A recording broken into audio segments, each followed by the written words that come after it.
Le temps du réveil spirituel de l'Église de Jésus-Christ avec le frère Zoromé Mamadou Jean-Barthélemy.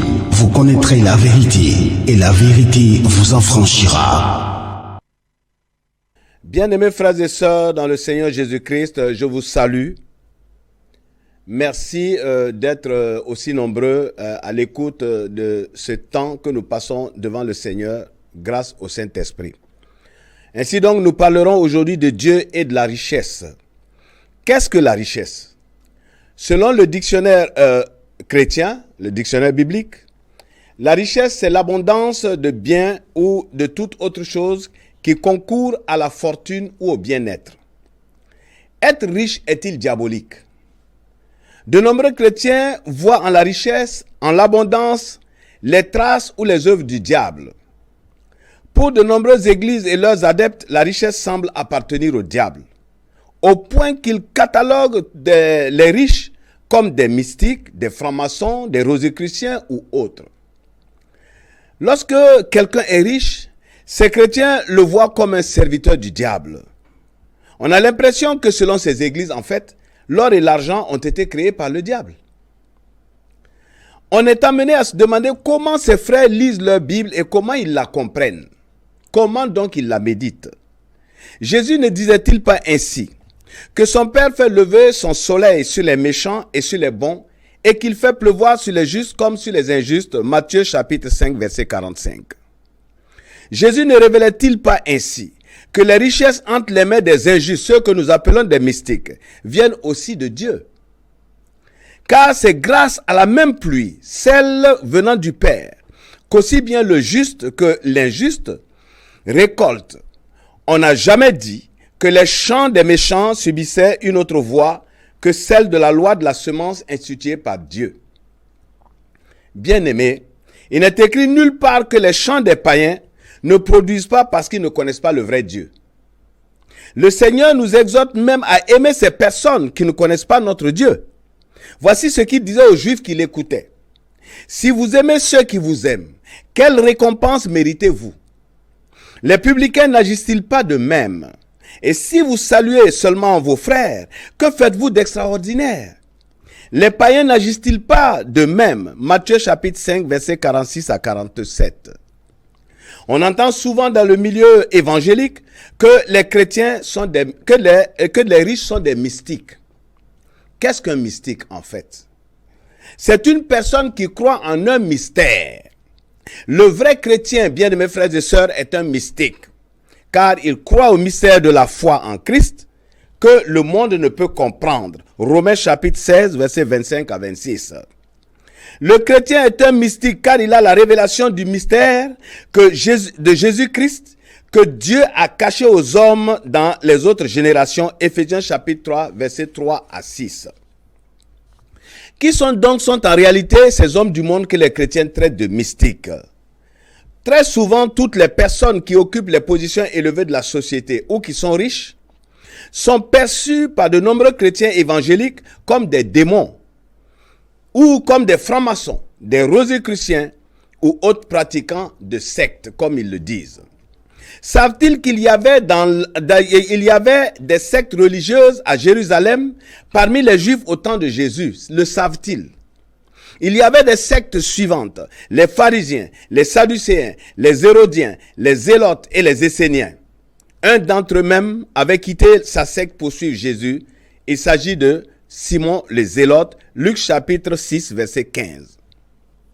Ces chrétiens savent-ils qu'au temps de Jésus, il y avait des personnes très riches, des collecteurs d'impôts, appelés publicains, chez qui Jésus entrait souvent et même partageait leurs repas, donc leur fortune.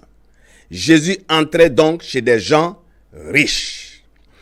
Ces collecteurs sont des personnes qui obtenaient des Romains par la voie des enchères le droit de recueillir les impôts.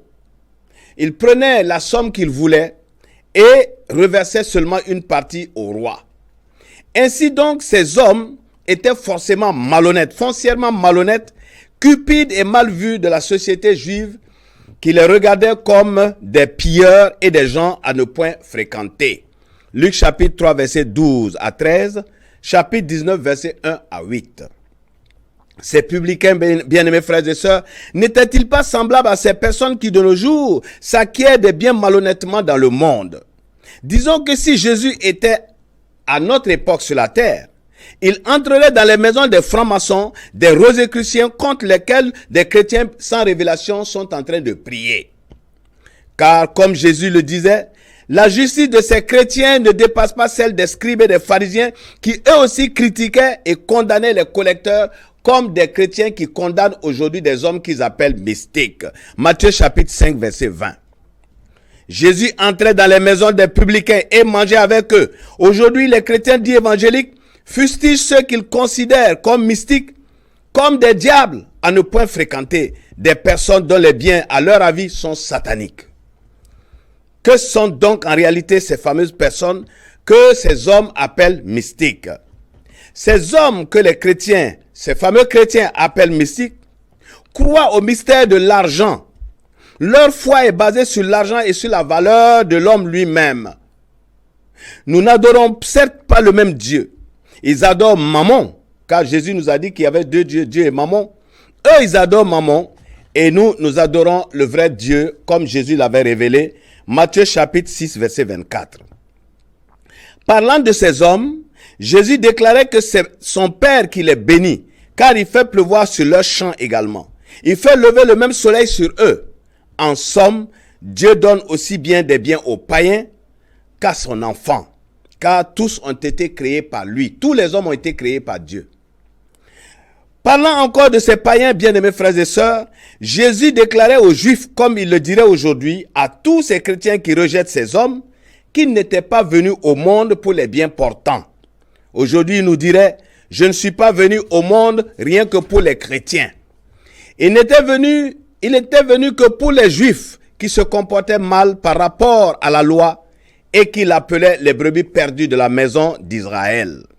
Mais nous voyons tous qu'après que son sang ait été versé, car il est mort pour cela, il avait permis que les païens du monde entier soient associés à l'œuvre du Saint-Esprit, à l'œuvre du salut.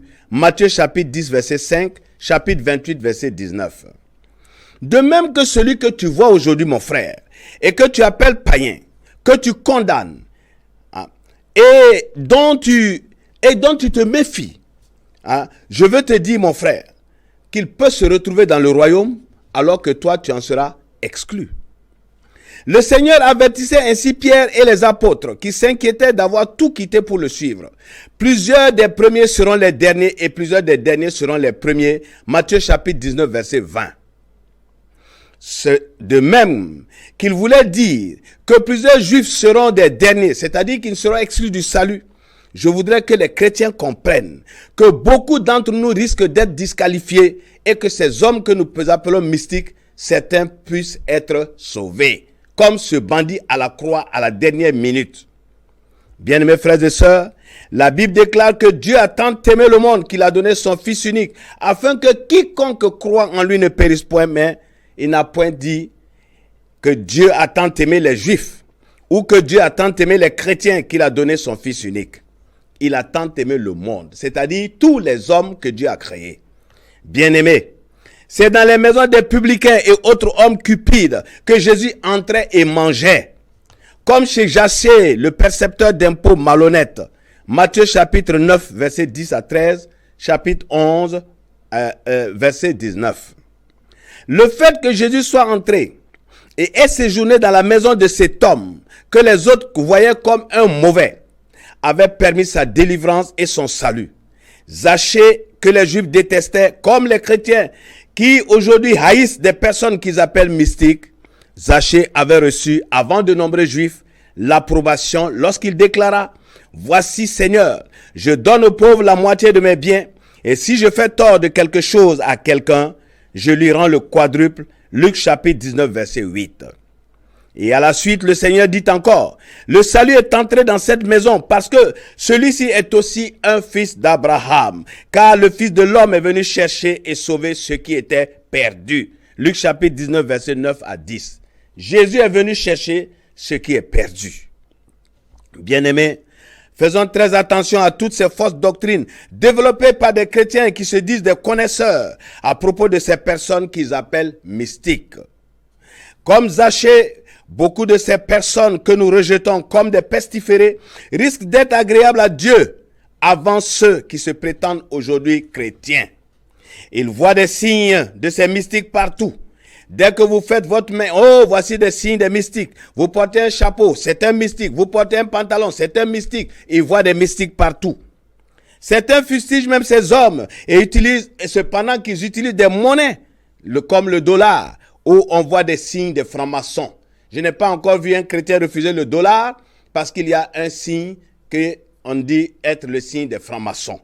Bien-aimés frères et sœurs, quand les Juifs lui reprochaient cette attitude conciliatrice avec ces hommes qu'ils regardaient comme pécheurs, Jésus leur disait, allez et apprenez ce que signifie je prends plaisir à la miséricorde et non au sacrifice, car je ne suis pas venu appeler des justes, mais plutôt des pécheurs.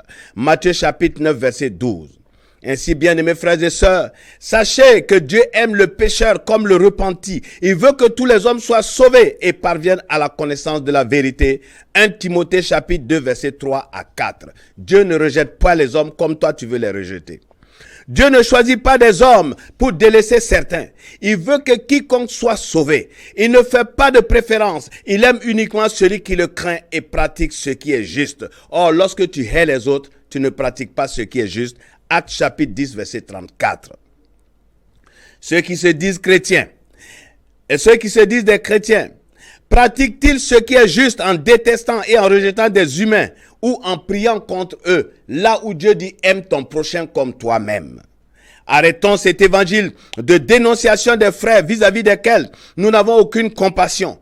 Jésus n'a commis aucun homme sur la terre pour dénoncer ou exposer ses frères ou exposer des païens sur la terre.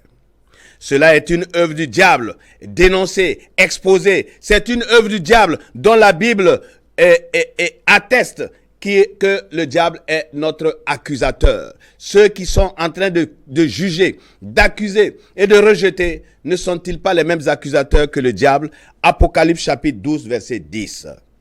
Bien-aimés, ces fameux mystiques ne posent aucun problème à un véritable enfant de Dieu, né de nouveau, et qui donc ne pêche plus. Un vrai enfant de Dieu, né de nouveau, n'a pas à lutter contre la chair et le sang, contre des hommes. Éphésiens chapitre 6 verset 12. Nous n'avons pas à lutter contre ces hommes.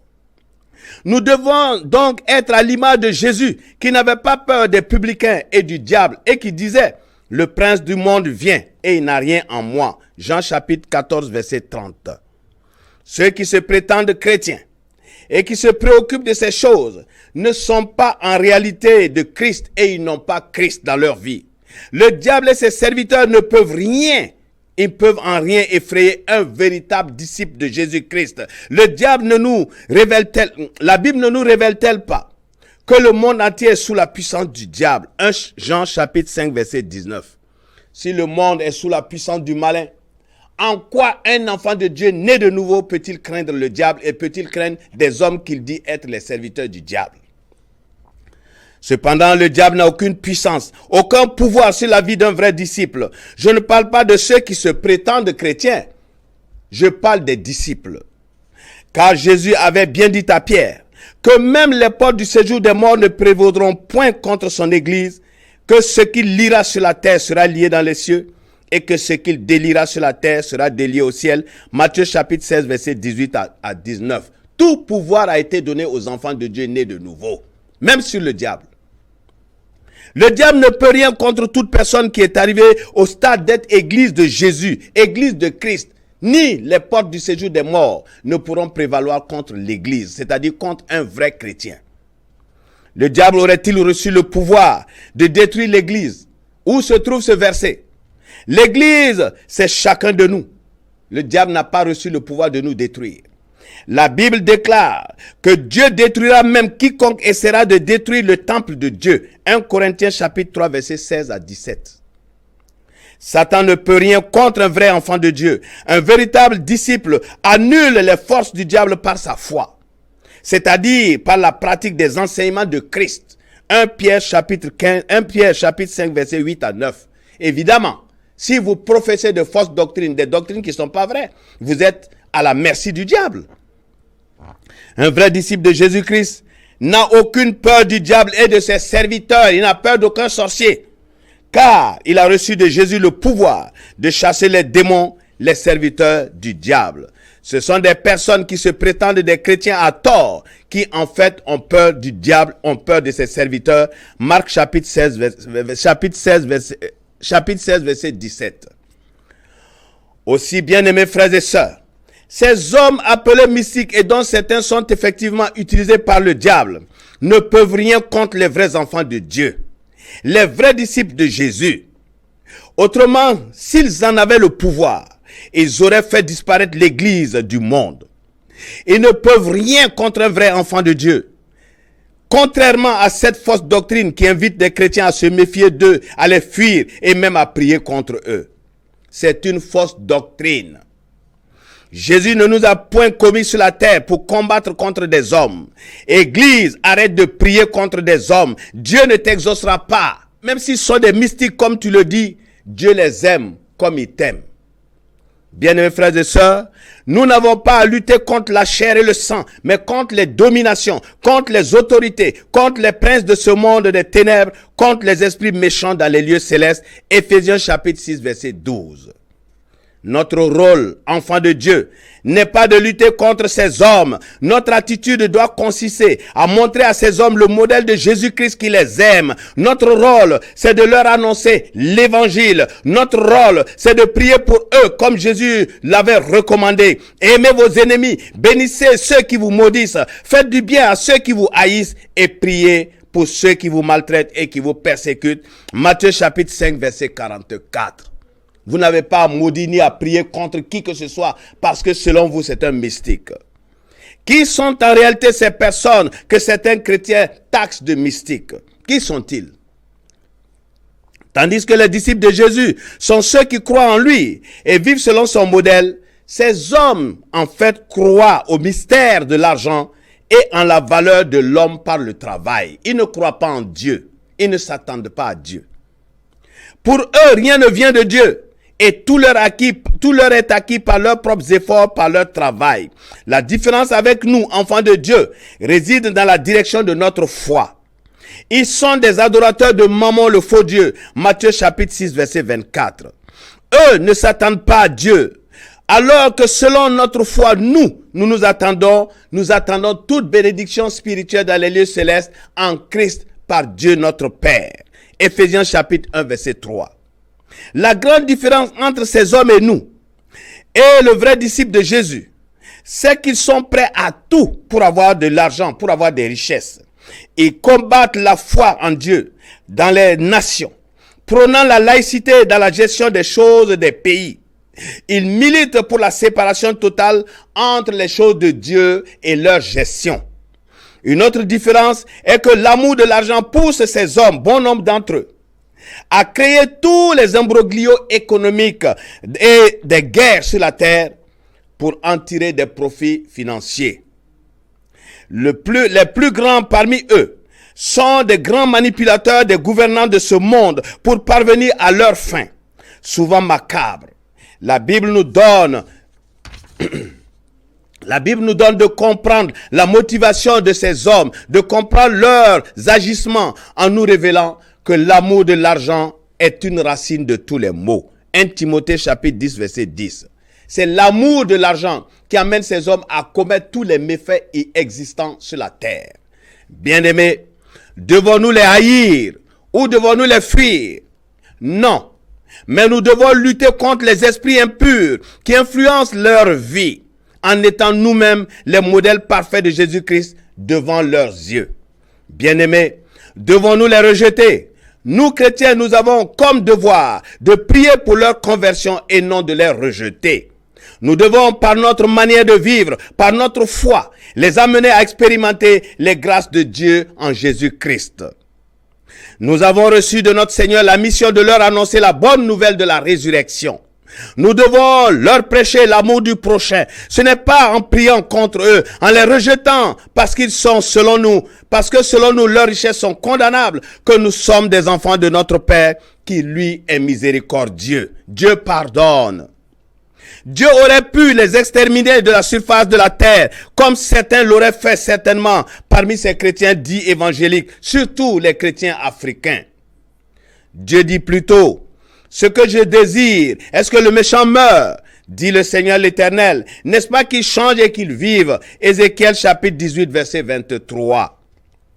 Ainsi, Dieu connaît leur existence sur la terre, mais ne recherche pas leur disparition. Il ne recherche pas leur mort, comme certains chrétiens le souhaiteraient. Soyons plutôt des disciples de Jésus, qui s'est livré à la croix pour tous les hommes. Soyons des enfants de notre Père qui pardonne. Soyons des personnes compatissantes qui ont pitié des autres, comme notre Père a pitié de nous. Que nous dit la Bible à propos des richesses de ces hommes que nous taxons de démons? Voici ce qui est écrit. Car il, Dieu, donne à l'homme qui lui est agréable la sagesse, la science et la joie, mais il donne au pécheur le soin de recueillir et d'amasser afin de donner à celui qui lui est agréable. Ecclésiaste chapitre 2 verset 26. Bien-aimé, tu es sans révélation si tu pries contre des hommes que tu appelles mystiques, francs-maçons, rosicruciens et autres. Tu pries en réalité contre ta propre bénédiction, c'est-à-dire contre la bonne parole que Dieu a dite pour toi. Car Dieu a dit que si ton comportement lui plaît, si tu fais ce que lui veut, il te donne la sagesse et l'intelligence et il donne aux francs-maçons, aux rosicruciens et à tous les païens de recueillir les biens, de les amasser pour te les donner. C'est ce qui est écrit. Es-tu dans la révélation de cette parole si tu pries contre eux? Bien-aimé, retenons que Jésus disait avant sa mort qu'il était venu pour les brebis perdues de la maison d'Israël et non pour les justes. Après sa mort, le Seigneur et sa résurrection, il avait envoyé les disciples en mission pour tous les païens de la terre. Matthieu chapitre 28, verset 19 à 20. S'il ne nous a point rejetés, mon frère, ma sœur, serions-nous ses disciples, nous aussi, si nous rejetons les autres, que nous appelons francs-maçons, illuminati, rosicruciens et autres? Qui est celui qui nous exaucera si nous prions contre ces hommes? Bien-aimés frères et sœurs, comment donc un enfant de Dieu, éclairé et plein de révélations, prierait-il contre des hommes dont Dieu dit qu'il leur donne comme activité de recueillir et d'amasser des biens pour lui donner? Dieu ne fait-il pas de ces païens ta source de bénédiction? Comment un enfant de Dieu qui a le discernement et qui connaît véritablement la parole de Dieu dirait-il de fuir les richesses provenant de ces hommes parce que selon lui ils sont francs-maçons, ils sont rosicruciens et autres adeptes des choses mystiques, alors que Dieu dit que c'est de leurs mains qu'il nous permettra d'avoir des biens? Bien-aimés frères et sœurs, le véritable disciple de Jésus-Christ ne verra-t-il pas que c'est chez les païens en Égypte que Dieu avait demandé à Joseph de se retirer avec l'enfant Jésus quand le roi d'Israël avait décidé de tuer tous les enfants de 2 ans? Matthieu chapitre 3 verset 13 à 15. Beaucoup de ces chrétiens diraient à Joseph, ne va pas là-bas, ce sont des mystiques. Le véritable disciple de Jésus-Christ ne verra-t-il pas que Dieu avait permis que les Égyptiens amassent des grands biens, des biens de valeur pendant 400 années pour les remettre au peuple juif qui fut son esclave pendant 400 années? Exode chapitre 11 à 2. Dieu serait-il contre la richesse, comme ces chrétiens semblent le démontrer? Méditons un peu la genèse de la vie sur la terre. La Bible déclare que la terre était informe vide. Il y avait des ténèbres à la surface de l'abîme et l'Esprit de Dieu se mouvait au-dessus des eaux. Et la Bible dit que Dieu entreprit la création par la lumière, puis la terre, les eaux, les mers, afin que l'homme ait où se reposer et de l'eau pour ses commodités.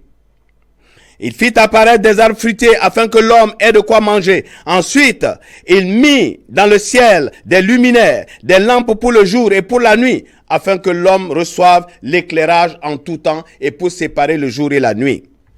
Puis il créa les animaux, les poissons et les oiseaux. La Bible nous dit que lorsqu'il finit, il créa l'homme et lui dit de dominer, donc de gérer toutes ses commodités. Genèse chapitre 11 verset 25.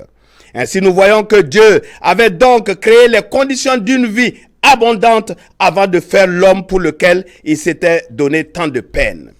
L'homme qui L'homme qui veut se contenter du minimum, bien-aimés frères et sœurs, pendant sa vie terrestre, est libre de le faire. Mais qu'il sache que Dieu a mis de l'abondance dans le monde. Celui qui aspire à jouir de l'abondante richesse que Dieu a créée ne commet non plus aucun péché, comme veulent le faire croire certains de ces prétendus chrétiens. On ne commet aucun péché en désirant la richesse. Dieu ne demande à personne de vivre comme un pauvre. C'est Dieu qui a créé toutes les richesses visibles. C'est Dieu qui a mis dans la terre les métaux précieux, aujourd'hui source de richesse. Si donc des gens font croire qu'il faut être pauvre pour aller au ciel, que ces personnes relisent le livre de l'Apocalypse, où il nous est dit, où il nous est donné la description de la nouvelle Jérusalem de Dieu, comme un lieu plein de richesses, les mêmes richesses qu'il y a sur la terre. Apocalypse chapitre 21, versets 18 à 21.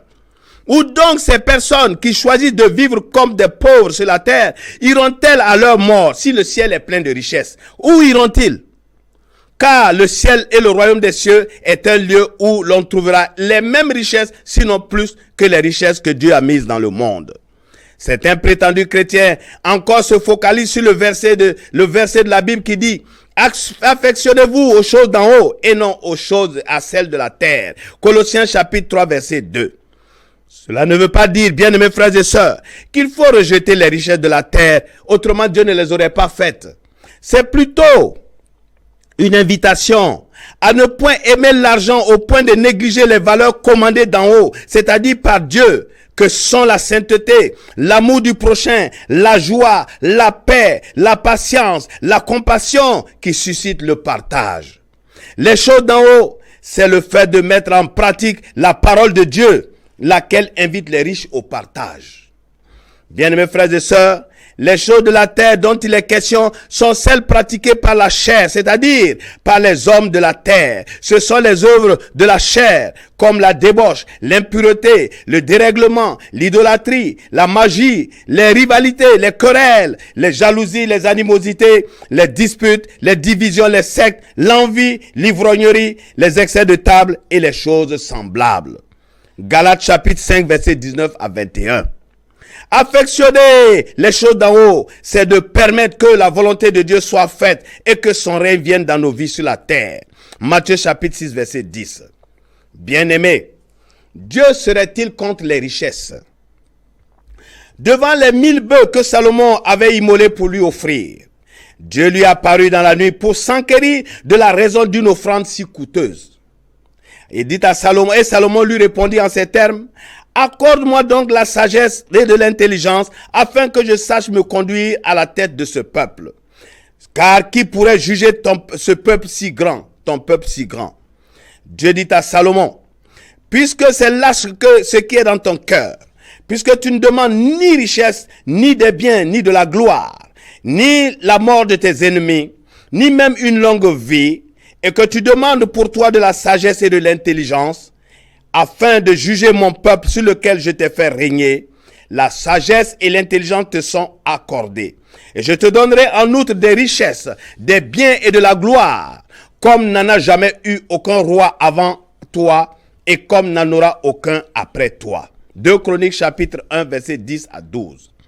Salomon reçut donc la sagesse et l'intelligence de la part de Dieu, comme il le lui avait demandé pour gouverner son peuple. En retour, nous voyons, pendant qu'assis en paix, il annonçait cette sagesse, Dieu conduisait les autres rois dans des guerres où ils allaient recueillir et amasser de grandes quantités d'or qu'il venait donner à Salomon, comme le dit les Écritures dans le livre d'Ecclésiaste. Avide et curieux d'entendre la sagesse légendaire, ces seigneurs de guerre venaient à lui avec de grandes quantités d'or et autres richesses. 2 Chroniques chapitre 9 verset 13 à 14, chapitre 9 verset 22 à 24. De même, bien-aimés frères et sœurs, les enfants de Dieu de nos jours, qui sont dans la vraie parole et la mettent en pratique, n'ont pas besoin de retirer des biens par des paroles falsifiées, par des fausses doctrines, mais devraient s'attendre à la providence de Dieu et à l'accomplissement de ses promesses. Bien-aimés, si Dieu est contre la richesse, pourquoi l'avait-elle donc proposé à Salomon? Dieu serait-il contre la richesse? Qui avait enrichi Abraham au point que son serviteur, qu'il avait envoyé pour trouver une femme pour son fils Isaac, en fasse un tel témoignage. L'Éternel a comblé de bénédictions mon Seigneur, qui est devenu puissant. Il lui a donné des brebis et des bœufs, de l'argent, de l'or, des serviteurs et des servantes, des chameaux et des ânes. Genèse chapitre 24, verset 35. Qui donc avait enrichi Abraham de cette façon? Où Abraham avait-il eu ses richesses? Si Dieu est contre les richesses, pourquoi avait-il dépourvu les Égyptiens de tous leurs biens, leurs objets de valeur, pour les donner à Israël, cette descendance d'Abraham qui travailla comme esclave pendant 400 années pour ce peuple? Exode chapitre 11, verset 2. Dieu serait-il contre la richesse? Écoutons pour cela le prophète Samuel. Que disait-il?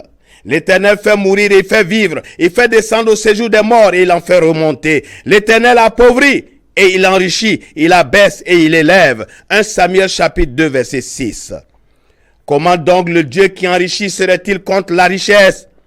Dieu dit encore dans le livre des Proverbes, par la bouche de Salomon, que par la sagesse, il donne des biens à ceux qui l'aiment et pour remplir leur trésor. Proverbes chapitre 8 verset 20 à 21. Comment le Dieu qui enrichit et dont la parole enrichit serait-il contre la richesse? Et comment celui à qui il a donné ces choses sera-t-il un damné? Bien-aimés, comprenons les Écritures et arrêtons ces fausses doctrines. La Bible ne nous révèle-t-elle pas qu'il fut riche avant de venir dans le monde? 2 Corinthiens chapitre 8 verset 9. Comment celui qui est entré dans le monde avec une adoration de l'or peut-il être contre la richesse?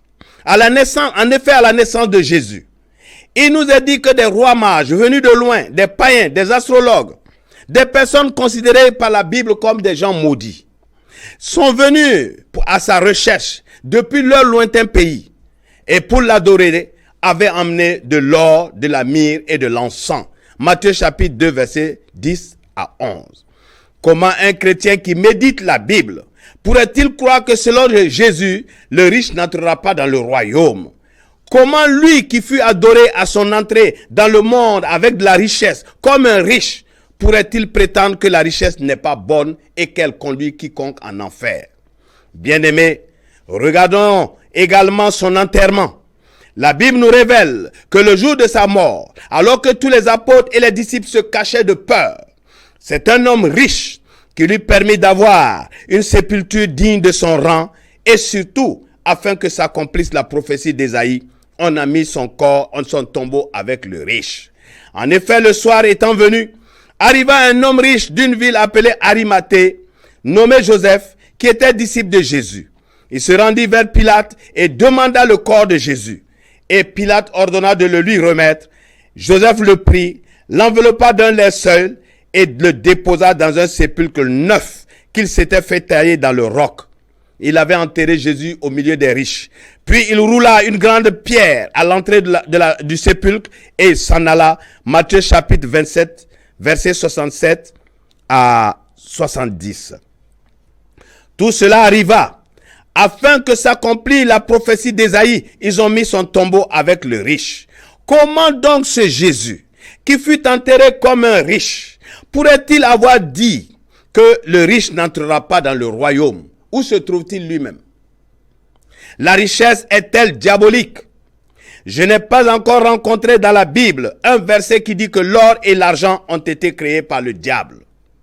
Je n'en ai pas encore vu où il est dit que l'or et l'argent appartiennent à Satan. Au contraire, je crois qu'il est écrit: l'argent est à moi et l'or est à moi, dit l'Éternel des armées. Agé chapitre 2 verset 8. Dieu ne commandait-il pas à Israël, lors de ses campagnes guerrières, de lui réserver tous les objets en métaux précieux? Josué chapitre 6 verset 19. Si la richesse est diabolique, comment Dieu se réserverait-il l'or et l'argent? Bien-aimés, n'est-ce pas contredire Dieu et le Saint-Esprit que de faire croire aux chrétiens que la richesse est mauvaise, qu'elle est diabolique, que ceux qui la possèdent n'entreront pas dans le royaume? Qu'être riche est un péché, n'est-ce pas contredire l'Esprit de Dieu? Bien-aimés, beaucoup de ces prétendus chrétiens évangéliques rejettent la richesse et rejettent l'abondance en prétendant que le Seigneur Jésus-Christ avait dit « Bienheureux les pauvres ». Jésus voulait-il dire que c'est bien d'être pauvre, que le pauvre est heureux? Jésus se moquait-il des pauvres? Car quiconque sait que la pauvreté est douloureuse. Il avait plutôt dit, heureux les pauvres en esprit, car le royaume des cieux est à eux. Matthieu chapitre 5 verset 3. Lisons bien la Bible au lieu d'interpréter. Il ne parlait pas des pauvres en termes de manque de richesse ou de fortune. Il faisait allusion aux personnes d'un esprit simple et non religieux. Il condamnait ces juifs dont l'esprit était riche de mauvaises choses, dont principalement l'incrédulité. Ces hommes ne pourront jamais entrer dans le royaume à cause de l'incrédulité qui enrichissait leur cœur. Le royaume des cieux, selon Jésus, est pour ceux dont l'esprit est dépourvu de la richesse de l'incrédulité, de la richesse de l'avarice, de la richesse de l'égoïsme. D'autres prétendus chrétiens aussi s'appuient sur une parole du Seigneur adressée à un jeune homme riche pour prétendre que c'est mauvais d'être riche. Ils comprennent que le Seigneur aurait révélé que les riches n'entreront pas dans le royaume. Je ne crois pas que c'est ce que Jésus a dit. En effet, devant ce jeune homme riche, venu lui demander ce qu'il fallait faire pour hériter la vie éternelle, Jésus avait dit, si tu veux être parfait, va, vends ce que tu possèdes, donne-le aux pauvres et tu auras un trésor dans le ciel, puis viens et suis-moi. Après avoir entendu ces paroles de la Bible, le jeune homme s'en alla tout triste, car il avait de grands biens. Jésus dit à ses disciples, je vous ai dit en vérité, un riche entrera difficilement dans le royaume des cieux. Matthieu chapitre 19, versets 21 à 23. Le jeune homme avait posé une question très précise. Maître, que dois-je faire pour avoir la vie éternelle? Matthieu chapitre 19, verset 16. Pour le Seigneur, qui sait toutes choses, la vie de ce jeune homme était entachée d'un péché, l'avarice, péché qui ne permet pas d'entrer dans le royaume. Il fallait donc que Jésus l'en délivre. C'est pour cela qu'il lui avait conseillé de se détacher de ses biens en les vendant et en les partageant aux pauvres. Il nous a dit qu'après avoir entendu ces paroles, le jeune homme s'en alla tout triste. Mais pourquoi? Parce qu'il ne pouvait pas partager. Parce que donner ses biens aux autres, ça ne lui plaisait pas. C'était la chose justement qui pouvait l'empêcher d'entrer dans le royaume. L'égoïsme et l'avarice qui empêchera quiconque d'entrer dans le royaume et qui sera préjudiciable aux riches. Le jeune homme ne voyait pas ce qui pouvait l'empêcher d'entrer dans le royaume. Vu qu'il était fidèle dans tout ce qu'exigeait la loi, il croyait embarrasser le Seigneur. Sa question pour lui était une colle, car il obéissait à la loi. Matthieu chapitre 19, versets 17 à 20. Et cela, Jésus le savait. C'est pourquoi il lui dit, si tu veux être parfait. Car il ne l'était pas à cause de l'égoïsme. Bien-aimés frères et sœurs, de même, c'est le lieu pour tout enfant de Dieu aujourd'hui de comprendre que Jésus disait que l'utilisation de l'argent pouvait être un préjudice pour les riches. Car ce jeune homme aimait tant ses richesses qu'il ne pouvait les partager. Or, il est écrit que l'amour de l'argent est une racine de tous les maux. L'amour de l'argent empêche d'entrer dans le royaume. Ce n'est donc pas le fait d'être riche qui empêche un homme d'entrer dans le royaume, mais c'est plutôt l'amour de l'argent qui est à éviter, l'utilisation de l'argent. Bien-aimé, le Seigneur disait-il à ce jeune homme riche d'abandonner ses activités professionnelles pour venir le suivre? Non, il disait, viens me suivre, moi la parole, viens mettre en pratique la parole qui dit de partager.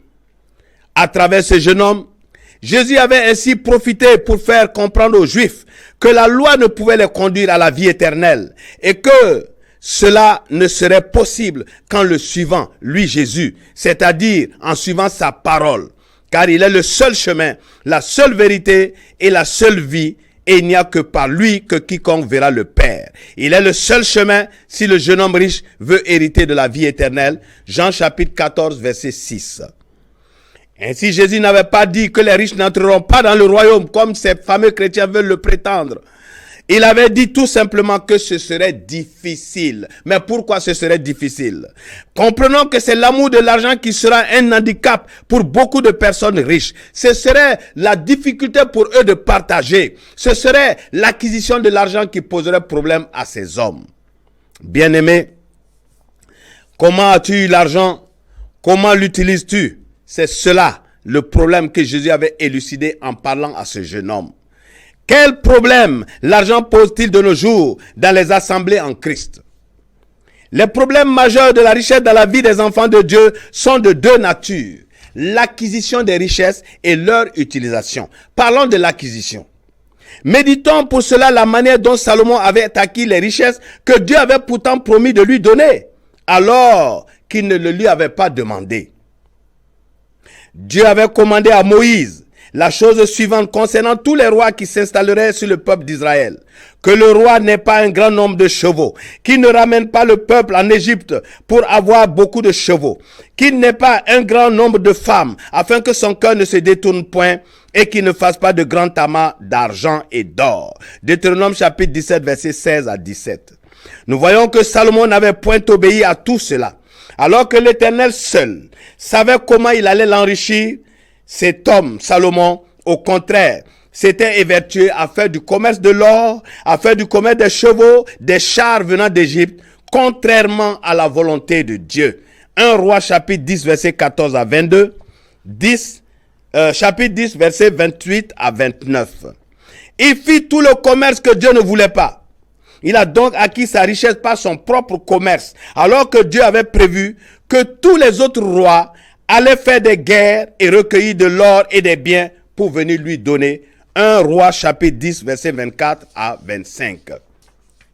Bien-aimé, une reine vient même de la lointaine Éthiopie pour constater la sagesse et lui apporter beaucoup d'or et des aromates. 1 Roi chapitre 10, verset 10. Salomon devait rester tranquille et Dieu devait l'enrichir lui-même. C'est ainsi que Dieu avait prévu de l'enrichir. Mais Salomon rechercha la richesse par le péché, la désobéissance à la parole de Dieu. Bien-aimés frères et sœurs, nombreux sont ces hommes qui se présentent aujourd'hui comme des hommes de Dieu et qui recherchent les richesses par le péché, par la désobéissance à la parole de Dieu, qui veut que nous soyons des disciples de Jésus. Bien-aimés frères et sœurs, ces fameux pasteurs, ces hommes, ont fabriqué leur manière de s'enrichir par une fausse doctrine qu'ils appellent dîmes et offrandes. C'est une fausse doctrine, c'est une désobéissance, c'est un péché pour quiconque est né de Dieu, pour quiconque est né de nouveau. C'est un péché pour tout enfant de Dieu, né de l'œuvre de Jésus-Christ à la croix. Aucun verset de la Bible n'atteste que le maître ait perçu ou payé une dîme ou aucun verset n'atteste que les apôtres aient reçu de Jésus une telle doctrine à enseigner aux disciples. Selon la Bible, un véritable homme de Dieu, un véritable disciple de Jésus-Christ ne tire pas sa nourriture, ne tire sa nourriture que par la foi, comme cela est écrit, que celui à qui l'on enseigne la parole de Dieu fasse part de tous ses biens à celui qui l'enseigne. Galates chapitre 6, verset 6. Or, Jésus n'avait point enseigné une doctrine promettant des bénédictions à quiconque paye des dîmes ou fait des offrandes à lui ou à ses apôtres.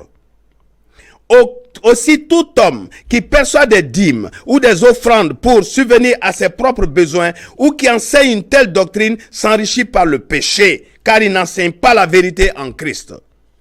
Salomon s'était enrichi par le péché, comme ces hommes de Dieu aujourd'hui s'enrichissent par leur péché. Bien-aimés frères et sœurs, si ces pasteurs dîmeurs de notre siècle posaient la même question que ce jeune homme à Jésus, « Maître, que devons-nous faire pour hériter la vie éternelle ?» Jésus ne leur dirait-il pas la même chose qu'il reprochait aux Juifs? Vous annulez ainsi la parole de Dieu au profit de votre propre tradition. Matthieu chapitre 15, verset 6. Car effectivement, ces hommes annulent les enseignements et le modèle de vie de Jésus et des apôtres au profit de leurs propres inventions. Parlons de la prédication de la prospérité. Des chrétiens condamnent certains hommes de Dieu actuels qu'ils accusent de prêcher la prospérité. En quoi est-il mauvais de prêcher la prospérité, c'est-à-dire l'abondance des biens? Je voudrais le savoir. Dieu lui-même est prospère, car tous les biens de la terre lui appartiennent. Dieu est prospère. Au temps d'Israël, les objets de valeur en or et en argent lui étaient réservés. Agé chapitre 2, verset 8. La Bible révèle plutôt que la prospérité La Bible révèle plutôt la prospérité comme une bonne chose. On voit l'apôtre Jean qui, s'adressant à son disciple Gaius, lui souhaite de prospérer dans tous les domaines de sa vie, qu'il soit en bonne santé comme prospère l'état de son âme. 3 Jean chapitre 2, verset 2.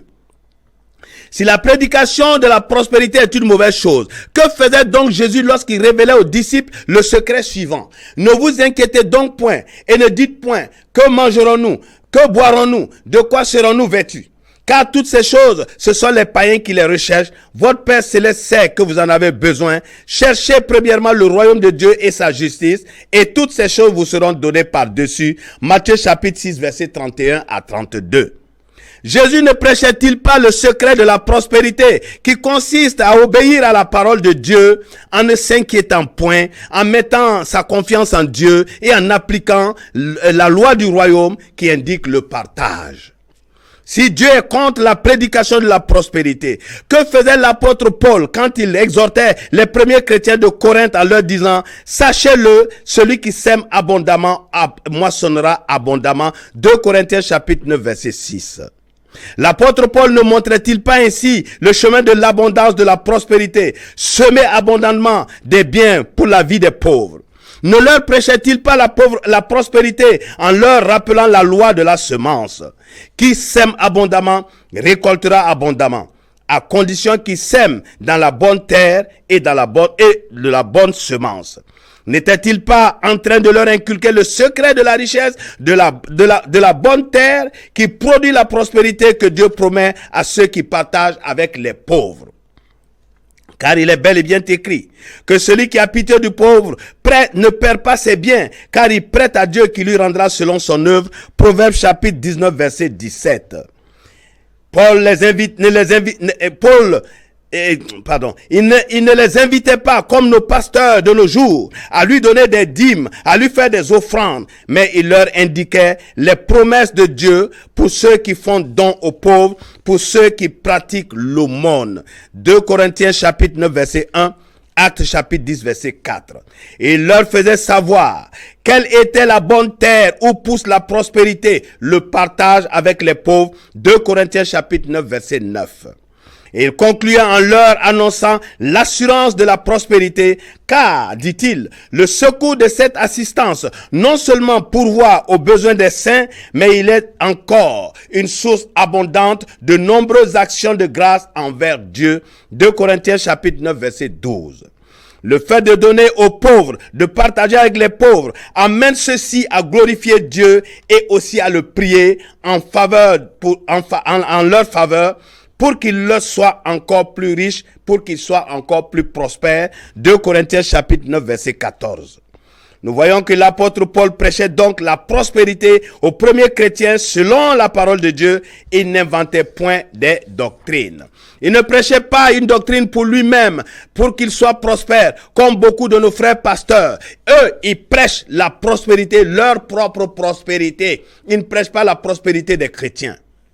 En réalité, ces pasteurs d'humeur de notre siècle ne prêchent pas la prospérité pour les élus. Ils tordent les Écritures pour leur propre enrichissement. Car ni Dieu, ni Jésus et ni les apôtres n'ont fait de telles promesses d'enrichissement aux enfants de Dieu, les disciples, à partir de dîmes ou d'offrandes. Ces versets n'existent nulle part dans une Bible, ni dans l'évangile de Jésus relayé par les apôtres. L'apôtre Paul prêchait le secret de la prospérité aux premiers responsables des assemblées chrétiennes de la Galatie quand il leur disait que celui à qui l'on enseigne la parole fasse part de tous ses biens à celui qui l'enseigne. Galates chapitre 6 verset 6. Celui qui enseigne, quand quelqu'un reçoit une parole qui l'enrichit, il doit partager avec celui qui l'enseigne. Car la parole de Dieu invite tout homme à être reconnaissant. Colossiens chapitre 3 verset 15. Cela est une source de prospérité pour quiconque prend soin des hommes qui enseignent selon Jésus, selon la vraie parole de Dieu. L'apôtre Jacques, le frère de Jésus, indiquait aussi les voies de la prospérité lorsqu'il disait « La religion pure et sans tache devant Dieu notre Père consiste à visiter les orphelins et les veuves dans leurs afflictions et à se préserver des souillures de ce monde. » Jacques chapitre 1 verset 27. car ces apôtres savaient quelles sont les promesses de Dieu pour quiconque prend soin des pauvres. Lisez ces promesses dans les psaumes 41, versets 2 à 4. Lisez ces promesses dans le livre des Proverbes, chapitre 19, verset 17. Bien-aimés, l'apôtre Paul révélait un autre secret de la prospérité, que chacun donne comme il l'a résolu. Dieu aime celui qui donne avec joie. 2 Corinthiens chapitre 9 verset 7. L'apôtre révélait la vraie loi de la semence selon Dieu. Il ne disait pas celui qui donne en dansant. Il voulait faire comprendre qu'il fallait donner sans contrainte. Or, de nombreux pasteurs actuels contraignent les chrétiens à donner. Ils ne les laissent pas libres. Combien de personnes dans les assemblées donnent leur bien de bon cœur? Bien-aimés frères et sœurs, devons-nous bannir ces hommes qu'on taxe de prêcher la prospérité? En effet, voici leur message qui tire des prophéties de Malachie. Un homme trompe-t-il Dieu? Car vous me trompez et vous dites, en quoi t'avons-nous trompé? Dans les dîmes et les offrandes. Vous êtes frappés par la malédiction et vous me trompez, la nation tout entière. Apportez à la maison du trésor toutes les dîmes, afin qu'il y ait de la nourriture dans ma maison. Mettez-moi de la sorte à l'épreuve, dit l'Éternel des armées. Et vous verrez si je n'ouvre pas pour vous les écluses des cieux, si je ne répands pas pour vous la bénédiction en abondance, pour vous je menacerai celui qui dévore, et il ne vous détruira pas les fruits de la terre. Malachie chapitre 3, versets 8 à 11. Bien-aimés, voici le fameux passage de la Bible par lequel ces pasteurs d'immeubles font de fausses promesses de prospérité aux chrétiens. Quelle remarque devrions-nous opposer à cette fausse doctrine dans l'église du Seigneur Jésus-Christ? La première remarque, c'est que ces pasteurs doivent savoir qu'il existe deux peuples très distincts dans la Bible. Évitons les confusions. Israël est le peuple de l'Ancien Testament, né de la chair et du sang d'un homme appelé Jacob. Israël n'a pas cru en l'évangile, Israël a crucifié Jésus. Deuxième remarque, le peuple du Nouveau Testament s'appelle l'Église. Matthieu chapitre 16 verset 18. La Bible nous révèle que ce peuple né de la foi en Christ, est-ce que ce peuple est né de la foi en Christ et non de la descendance d'un homme physique qui s'appelle Jacob, et nous ne sommes pas les enfants d'Israël, nous sommes les enfants de Dieu. Jean chapitre 1 verset 12 à 13. Il y a donc l'Ancien Testament, les enfants d'Israël, et dans le Nouveau Testament, les enfants de Dieu. Je ne sais pas pourquoi, comment quelqu'un peut-il faire une telle confusion. La troisième remarque, auquel de ces deux peuples, c'est-à-dire les enfants d'Israël et les enfants de Dieu, Dieu s'adressait-il par Malachie? Le prophète l'avait précisé lui-même. Il dit, oracle de l'Éternel à Israël par Malachie. Malachie chapitre 1 verset 1. Tout pasteur qui promet des bénédictions à l'église de Jésus-Christ en adossant ses promesses à cette prophétie adressée à Israël en son temps de péché est doublement sans révélation. Il ne dit pas la vérité. Malachie ne s'adressait pas à l'église car elle n'existait pas encore. Elle n'existait pas avant la venue de Jésus. Le Seigneur Jésus-Christ lui-même, par qui Dieu nous connaît, s'était évertué à montrer la différence entre ces deux peuples. Envoyant ses apôtres pour annoncer la bonne nouvelle, il leur avait demandé de ne point entrer chez les païens, mais uniquement dans les maisons des Juifs. Car avant qu'il ne meure et que son sang ne soit versé, ce peuple, c'est de lui que Jésus parlait, il ne parlait pas de nous. Il ne s'adressait qu'aux Juifs pécheurs. Par leur désobéissance dans l'application de la loi, il les appelait les brebis perdues de la maison d'Israël. Bien-aimés, ayons la révélation que si l'ancienne alliance avait été inaugurée par du sang de taureau, la nouvelle alliance qui nous permet d'exister n'a été faite que par le sang de Jésus. C'est pourquoi encore, nous devons comprendre que chaque alliance concerne un peuple distinct, un peuple différent. Chose prévue par Dieu lui-même quand il faisait dire à son prophète Osée que le temps viendra où j'appellerai mon peuple celui qui n'était pas mon peuple et bien-aimé celle qui n'était pas ma bien-aimée. Et là où on leur disait vous n'êtes pas mon peuple, ils seront appelés fils du Dieu vivant. Romains chapitre 9 verset 25.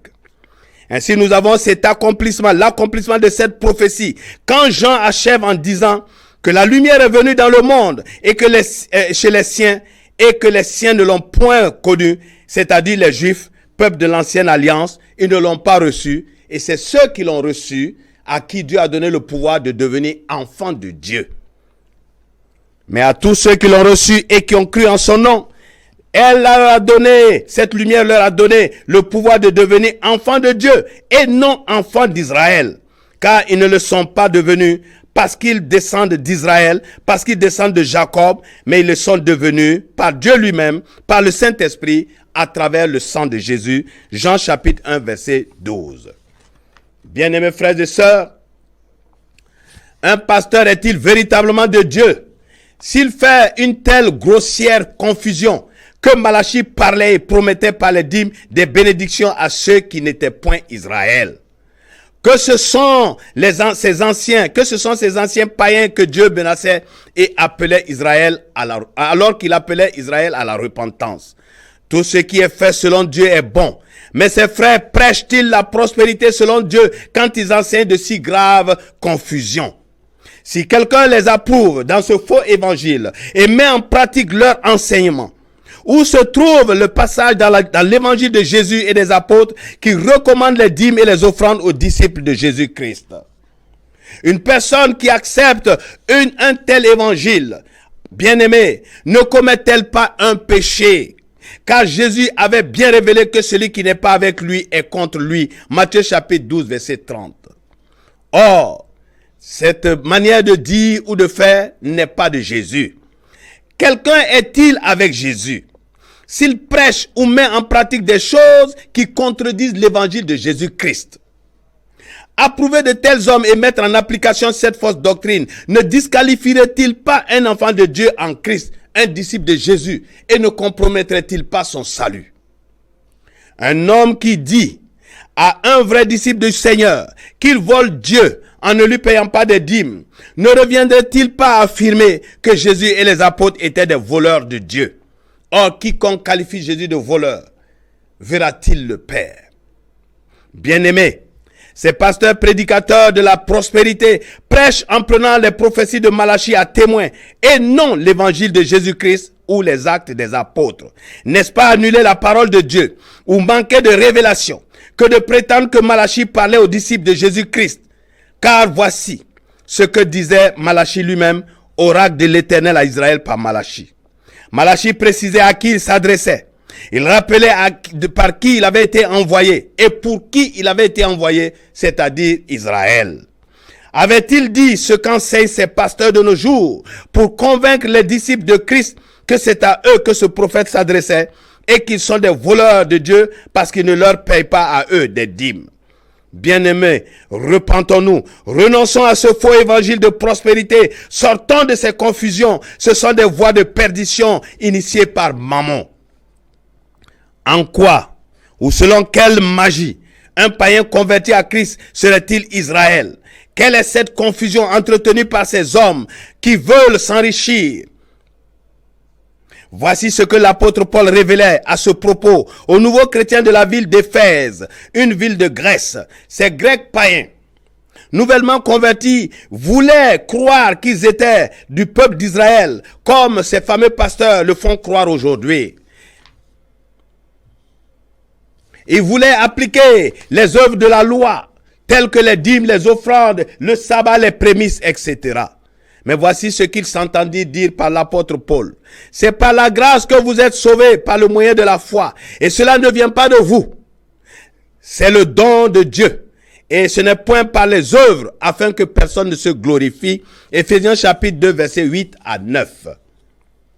Bien-aimés, ce n'est donc pas en pratiquant ces œuvres qu'Israël avait pratiquées qu'ils étaient sauvés. Ce n'est donc pas non plus par la pratique des dîmes, des offrandes, des prémices, des sabbats, des holocaustes que le chrétien, le disciple de Christ est sauvé ou est approuvé de Dieu. Pour les convaincre, l'apôtre Paul, pour convaincre ces chrétiens, pour qu'ils sachent qu'ils n'étaient pas partie prenante de ce que Dieu disait à Israël par Malachie, l'apôtre Paul ajoutait: c'est pourquoi vous, autrefois païens, appelés incirconcis par ceux qu'on appelle circoncis, et qui le sont en la chair, par la main de l'homme. Souvenez-vous que vous étiez en ce temps-là, sans Christ, privés du droit de cité en Israël, étrangers aux alliances de la promesse, sans espérance et sans Dieu dans le monde. Mais maintenant, en Jésus-Christ, vous qui étiez jadis éloignés, vous avez été rapprochés par le sang de Christ. Éphésiens chapitre 2, versets 11 à 13. Comment donc un homme de Dieu né de nouveau pourrait-il négliger cette parole et enseigner à ses frères qui sont Israël et que le prophète Malachie s'adressait à eux? Au regard de cette parole, bien-aimés frères et sœurs, Jésus ne dira-t-il pas, comme il le disait aux Juifs, que les églises actuelles qui revendiquent les dîmes et les offrandes selon Malachie ont remplacé la parole de Dieu par leur propre tradition humaine? Ne leur dira-t-il pas, si vous voulez être parfait, contentez-vous de la parole de Dieu qui dit que celui à qui l'on enseigne la parole de Dieu fasse part de ses biens à celui qui l'enseigne? Ne leur dira-t-il pas, si vous voulez être parfait, observez ce que j'avais prescrit aux apôtres de vous enseigner et de vous apprendre à appliquer? Un serviteur de Dieu n'acquiert des richesses que selon la parole de Dieu et non selon les doctrines inventées. C'est un péché. Comment, comme ces pasteurs dîmeurs, la Bible nous donne le modèle d'un serviteur cupide, Géasi, le serviteur du prophète Élisée. Un serviteur de Dieu n'acquiert des richesses que selon la parole de Dieu et non point par des doctrines inventées. Nous serons tous comptables devant Dieu. Ce que nous faisons aujourd'hui, nous en serons comptables devant Dieu. Nous serons tous jugés par la parole. Il ne sera pas question de dire, oui, je croyais que. Non, la parole sera claire. Où as-tu vu te verser? Jésus l'a-t-il dit? Car il a bien précisé aux apôtres, enseignez-leur ce que je vous ai prescrit. Chacun de nous devra montrer devant Dieu si ce qu'il a fait, si ce qu'il a dit a été prescrit par le Seigneur. Je disais tantôt, en parlant de ces pasteurs dîmeurs, que la Bible nous donne l'exemple de quelqu'un qu'on appelait Géasi. Géasi fut un serviteur, le serviteur du prophète Élisée. La Bible nous apprend que Géasi fut frappé de lèpre lorsque le prophète Élisée le maudit de la part de Dieu.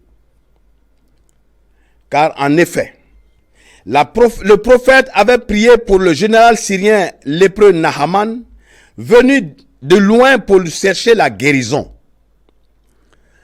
Et après que Naaman ait reçu la guérison, voulant faire un grand cadeau à Élisée, lequel avait refusé, Géasi va poursuivre l'homme jusque dans la montagne. Il ne pouvait pas se résoudre à l'abnégation de son maître Élisée. Aussi, il attendit que le général s'éloigne de la maison de celui-ci pour le rejoindre et aller lui dire, remets-moi un cadeau pour mon maître réclame un cadeau. De retour auprès de l'homme de Dieu, dont Dieu avait ouvert les yeux pour voir la forfaiture de son serviteur, celui-ci l'avait maudit en lui disant, la lèpre de Naaman s'attachera à toi et à ta postérité pour toujours. Il fut en effet frappé de la lèpre dont le général avait été guéri, lui et sa descendance pour toujours. De même, bien-aimés, qu'en sera-t-il de ceux qui retirent des biens de la main des élus sous le prétexte que cela leur a été dit par Dieu, au travers de la prophétie de Malachie? Alors que le Seigneur Jésus-Christ, par qui nous avons le salut, n'avait point accepté les dîmes et les offrandes pendant son ministère, alors que les apôtres qui l'avaient suivi et s'en étaient également abstenus, les pasteurs friands de dîmes et d'offrandes ne sont-ils pas l'image de Géasi? Qu'en sera-t-il pour tous ceux qui déclarent que les disciples de Jésus-Christ qui ne leur payent pas de dîmes et ne leur font pas des offrandes volent Dieu? Ne sont-ils pas pires que Géasi, ceux qui traitent le Seigneur et les apôtres et les disciples de voleurs de Dieu?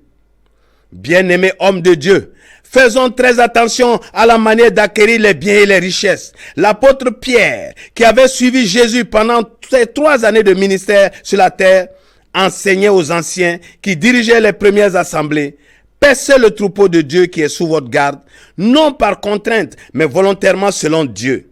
non pour un gain sordide, mais avec dévouement, non comme dominant sur ceux qui vous sont échus en partage, mais en étant vous-même modèle du troupeau. Et lorsque le souverain berger paraîtra, il vous donnera la couronne incorruptible de la gloire.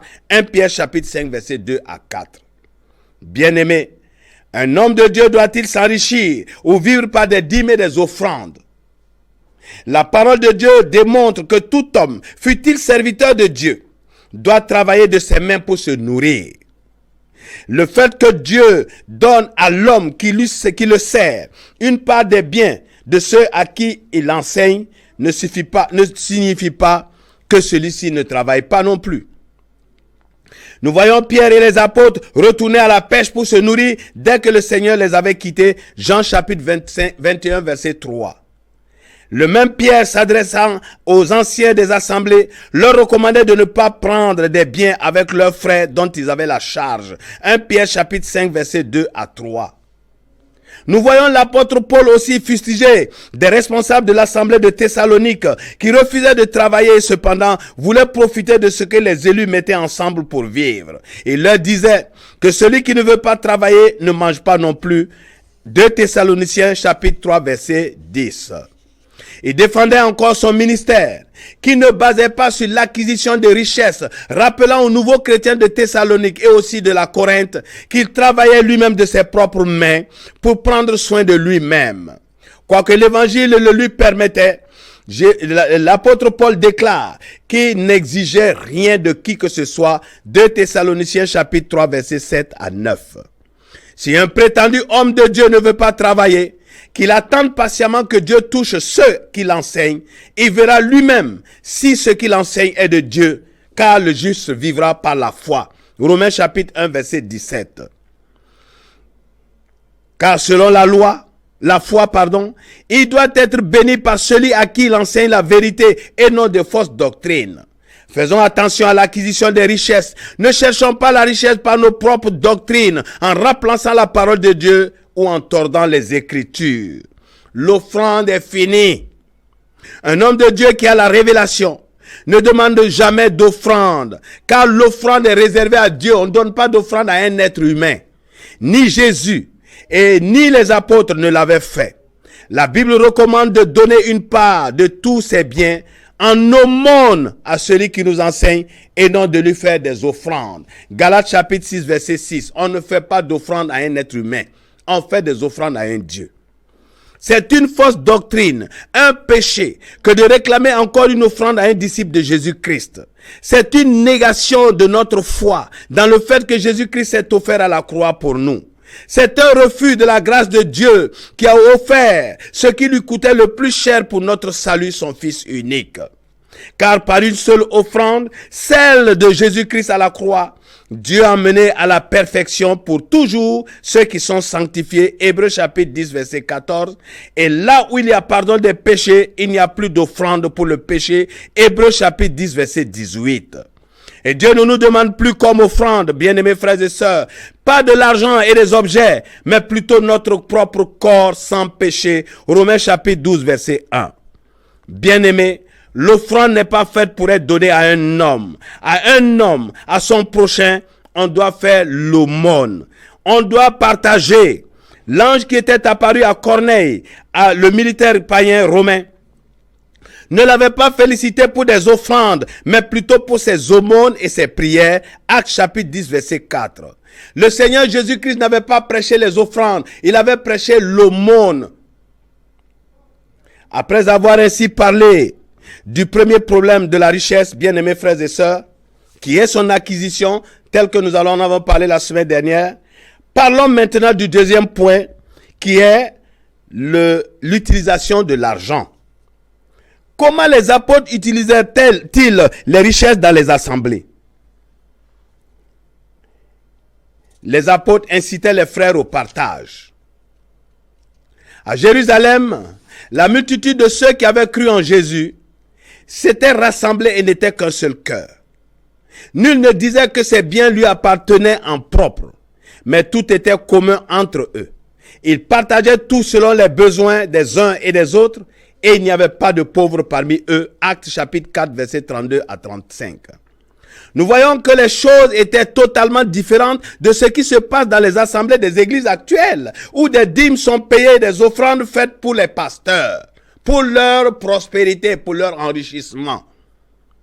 Nous voyons que les choses étaient différentes à Jérusalem. Les apôtres s'accaparaient-ils des biens des personnes rassemblées? Voici ce qui nous est dit. En effet, en ce temps-là, le nombre des disciples augmentant, les hellénistes murmurèrent contre les Hébreux parce que leurs veuves étaient négligées dans la distribution qui se faisait chaque jour. Les 12 convoquèrent la multitude des disciples et dirent: il n'est pas convenable que nous laissions la parole de Dieu pour servir aux tables. C'est pourquoi, frères, choisissez parmi vous 7 hommes, de qui l'on rende un bon témoignage, qui soient pleins d'Esprit Saint et de sagesse, et que nous chargerons de cet emploi. Et nous continuerons à nous appliquer à la prière et au ministère de la parole. Actes chapitre 6, versets 1 à 5. Bien-aimés frères et sœurs, que devons-nous faire avec les richesses? Nous devons utiliser les richesses pour les autres par le partage. La vie et le ministère d'un véritable homme de Dieu doivent contribuer à rendre les membres d'une assemblée riches et prospères dans tous les domaines de leur vie. C'est pourquoi Jésus s'était séparé de la richesse pour rendre les croyants riches. Au lieu d'accaparer les richesses rassemblées, les apôtres s'en étaient également séparés afin qu'elles soient partagées entre les membres des assemblées. L'apôtre Paul disait qu'il n'appartenait pas aux enfants d'amassés pour les pères, mais plutôt aux pères d'amassés pour les enfants. Bien-aimés, n'oublions pas que toute la Bible a été écrite pour amener l'homme vers 2 choses essentielles. Lui montrer comment aimer Dieu et comment aimer son prochain. C'est ce que le Seigneur Jésus-Christ avait révélé aux pharisiens venus l'interroger sur le plus grand commandement de la loi. Tu aimeras le Seigneur ton Dieu de tout ton cœur, de toute ton âme et de toute ta pensée. C'est le plus grand commandement, et voici le second qui lui est semblable. Tu aimeras ton prochain comme toi-même. De ces 2 commandements dépendent la loi et les prophètes. Matthieu chapitre 22, versets 36 à 40. Le Seigneur Jésus avait démontré son amour pour Dieu en abandonnant sa propre vie pour mourir à la croix afin d'accomplir la volonté de Dieu de sauver l'humanité. Il avait abandonné sa position de riche afin que nous recevions ces richesses en partage, comme cela est ainsi révélé par l'apôtre Paul qui donnait l'un des secrets de la prospérité, car vous savez la grâce de notre Seigneur Jésus-Christ qui pour vous s'est fait pauvre de riche qu'il était, afin que par la pauvreté vous soyez enrichis. 2 Corinthiens chapitre 8 verset 9. Et il est encore écrit que nous recevons toute bénédiction spirituelle des lieux célestes de la part de Dieu en Christ. La prospérité est une des bénédictions spirituelles que tout homme reçoit en Christ de la part du Père. Un homme doit savoir abandonner ses richesses pour les autres. C'est pour cette raison que Dieu l'a rendu riche. C'est ce que le Seigneur avait fait.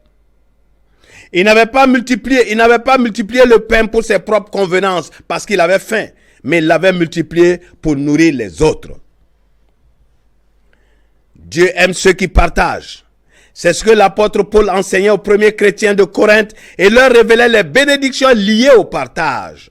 Mon Dieu peut vous combler de toutes ses grâces, afin qu'ayant en toute chose de quoi pourvoir à tous vos besoins, vous en ayez encore en abondance pour toute bonne œuvre, selon qu'il est écrit, il a fait des largesses, il a donné aux indigents, sa justice subsiste à jamais. 2 Corinthiens chapitre 9 verset 8. Le Seigneur Jésus nous avait révélé que c'est par le partage de nos biens que tout homme sera admis dans le royaume de Dieu après sa mort. Le refus de partager, comme il l'avait expliqué, conduira toute personne en enfer. Matthieu chapitre 25, verset 31 à 41. Par ses richesses, un enfant de Dieu né de nouveau doit prendre soin des pauvres. Dieu aime celui qui a soin des pauvres. Il se souvient de celui qui prend soin des pauvres. Voici le secret de la prospérité. Celui qui a pitié du pauvre prête à l'Éternel qui lui rendra selon son œuvre. Proverbe chapitre 19 verset 17. Nous savons tous que les prêts sont assortis d'intérêts. Or voici qu'on nous dit ici que celui qui donne aux pauvres prête à Dieu. Quelqu'un imagine-t-il les intérêts que Dieu sert à ceux qui lui prêtent? La Bible dit que Dieu rendra à chacun selon son œuvre. C'est pourquoi, bien-aimés frères et sœurs, si vous offrez vos restes de nourriture ou vos vieux habits, vous serez récompensés à la hauteur de votre comportement. Partagez avec les pauvres ce que vous aimez le plus. Vous leur donnez l'occasion de bénir Dieu et de prier pour vous. Dieu exauce la prière du pauvre quand il prie pour celui qui le bénit. La Bible nous donne l'exemple d'une femme qui s'appelait Tabitha Dorcas. Cette femme fut un exemple pour nous en convaincre, car cette femme faisait beaucoup d'aumônes aux hommes de Dieu et surtout aux pauvres. On ne lui dit pas qu'elle faisait des offrandes aux apôtres, elle faisait beaucoup d'aumônes aux pauvres et aux hommes de Dieu. Couturière de son état, en effet, elle habillait les pauvres et les hommes de Dieu. Et voici que la mort l'emporta. Et on courut appeler Pierre et les autres. À leur arrivée, ils trouvèrent toutes les veuves qui pleuraient devant son corps, qu'on s'apprêtait à aller enterrer après l'avoir lavé. L'attitude de ces femmes, ces pauvres, ces veuves qui avaient reçu des biens de cette défunte, rendait un vibrant témoignage de la vie de compassion et de partage de cette femme. Or, nous l'avons dit, Dieu aime ceux qui se souviennent des pauvres. Aussi, quand Pierre se mit à genoux et invoqua Dieu, Dieu ramena la femme généreuse à la vie. Actes chapitre 9, verset 36 à 42. Si tu veux ressusciter demain pour la vie éternelle, songe déjà aux pauvres pendant que tu es encore vivant. Bien-aimés frères et sœurs, Dieu promet de grandes choses dans la guérison à tous ceux qui partagent leurs biens avec les pauvres. Psaume 41, versets 2 à 4. Bien-aimés frères et sœurs, un enfant de Dieu doit également partager avec les veuves et les orphelins. Un disciple qui reçoit des biens de la part de Dieu doit considérer les veuves et les orphelins. C'est pour cela qu'il est écrit que la religion pure et sans tache devant Dieu notre Père consiste à visiter les veuves et les orphelins dans leurs afflictions et à se préserver des souillures de ce monde. Jacques chapitre 1 verset 27. Au lieu de nos religiosités doctrinales inventées par les églises et leurs conducteurs, la révélation est que Dieu veut tout simplement que tout homme aime Dieu en ne péchant plus et en aimant son prochain par le partage. C'est cela la vraie religion et non les cultes des dimanches, les pratiques de sabbat, des dîmes, les fameuses offrandes et autres. Bien-aimés frères et sœurs, celui que Dieu enrichit doit financer aussi l'œuvre de Dieu. Qu'est-ce que Dieu demande encore à ses enfants quand il les bénit? Il leur demandait de participer à l'expansion de l'évangile en finançant ceux qui se disposent à être des prédicateurs. Romains chapitre 10, versets 14 à 15. Pour cela, il est écrit que celui à qui l'on enseigne fasse part de ses biens à celui qui l'enseigne. Tout chrétien doit contribuer à la vie de celui qui lui enseigne les vérités selon Dieu.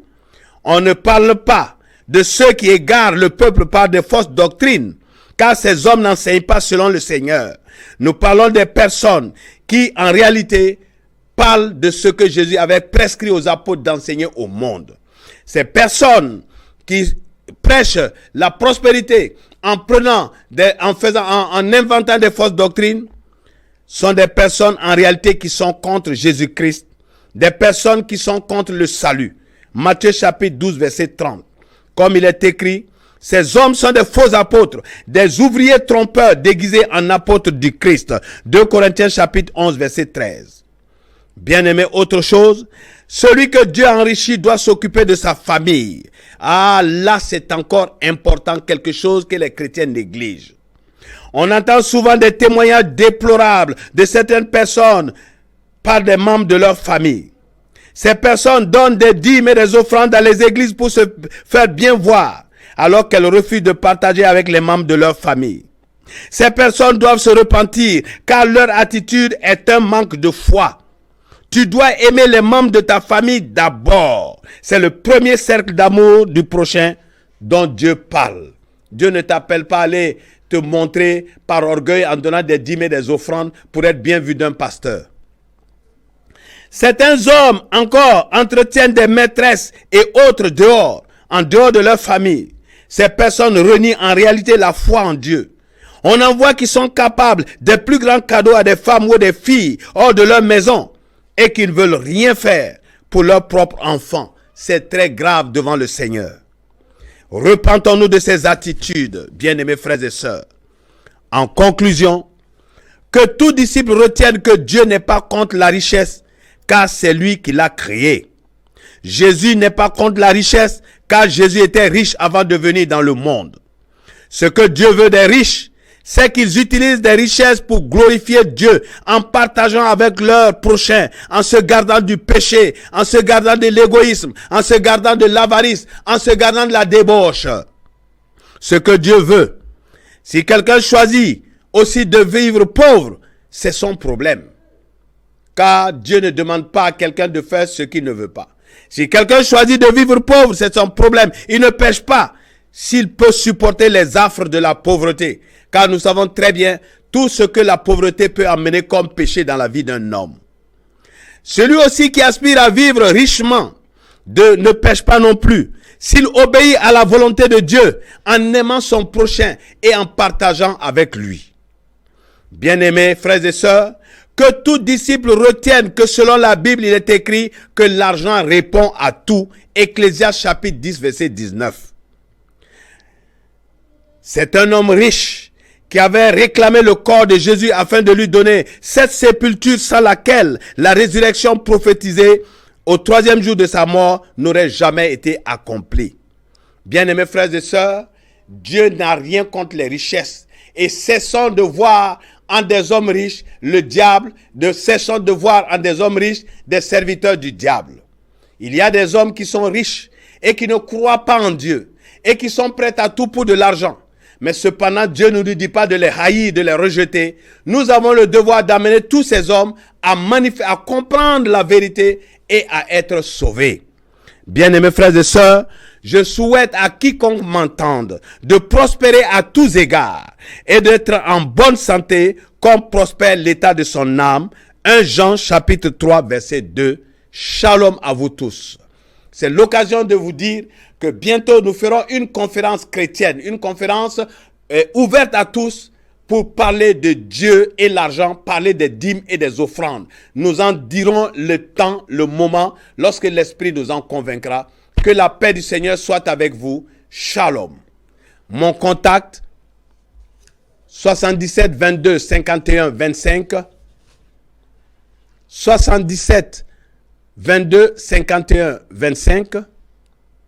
Mon email, mamadouzor@gmail.com. Que la paix du Seigneur soit avec vous et vivez riche et béni de Dieu. Notre Dieu est riche. Envoie ton esprit sur ma vie. Le temps du réveil spirituel de l'église de Jésus-Christ avec le frère Zoromé Mamadou Jean-Barthélemy. Vous connaîtrez la vérité et la vérité vous en franchira.